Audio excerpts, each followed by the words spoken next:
Innocent Nabasa, Executive Director of Vegan Society of Uganda, an organization that advocates for animal rights, says that many Ugandans have continued to consume too much animal foods, such as meat, eggs, milk, sausages, among others, which they say are very dangerous to their health. Nabasa advocates for increased consumption of plant-based foods, given that they are very healthy and one is less likely to contract non-communicable diseases if they take this path. Seen them cry for help.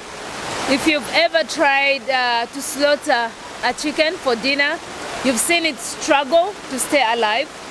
So that is the pain we are talking about. How can you eat healthy and also eat in a compassionate way? That is why we are advocating for increased consumption of plant-based foods, because they are healthy. You've not had any doctor say, stop eating beans because you're gonna get cancer. Stop drinking porridge, millet porridge, because from millet porridge you're going to have high cholesterol levels. During the Kampala VEGFESTIVAL that was held at the National Theatre in Kampala, Nabasa stated that they are not condemning use of animal foods, but having an alternative for good health. So we are not just telling you to stop drinking milk, to stop eating animal products. We are also telling you about the alternatives. There are lots and several sources of protein on the Ugandan market. Over 40% of all the cancers annually are among children. And some of the cancers that are affecting our children from non-communicable, are part of the non-communicable diseases, I could say. In addition to that, our children are struggling with the diseases like obesity, they're struggling with malnutrition, and it is sad, instead of addressing such serious challenges, schools, international schools, private schools, because it's trendy, because it's modernity, or because they're trying to copy the West, they're introducing unhealthy foods.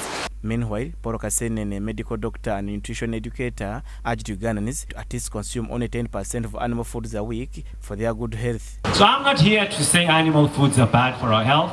I'm here to say you do not need more than 10% of animal foods in your diet. Now, how do you translate that practically into your life?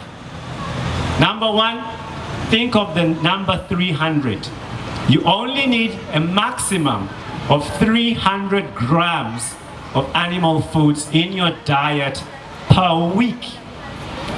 So what does that mean? If you're eating eggs, an egg is on average 50 grams.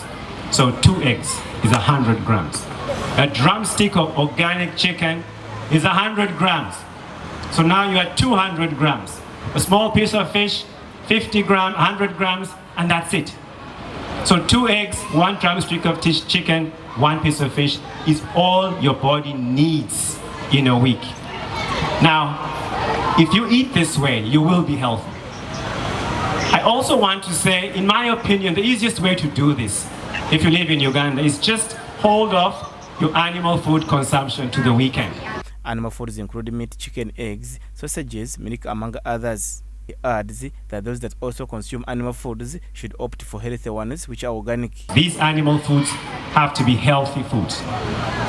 Now, in Uganda, we have a big movement towards eating chicken and fish because we have been told white meat is healthier.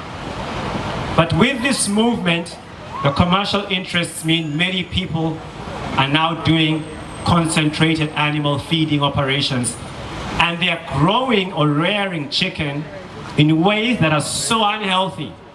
If I confess to you, I don't eat chicken in Uganda. Dr. Kasenen further states that 90% of the diet should be from plants, not animals. That 90% of our diet, a minimum of 90% of our diet, not 50%, should come from plants. I'd like us to understand this. Why?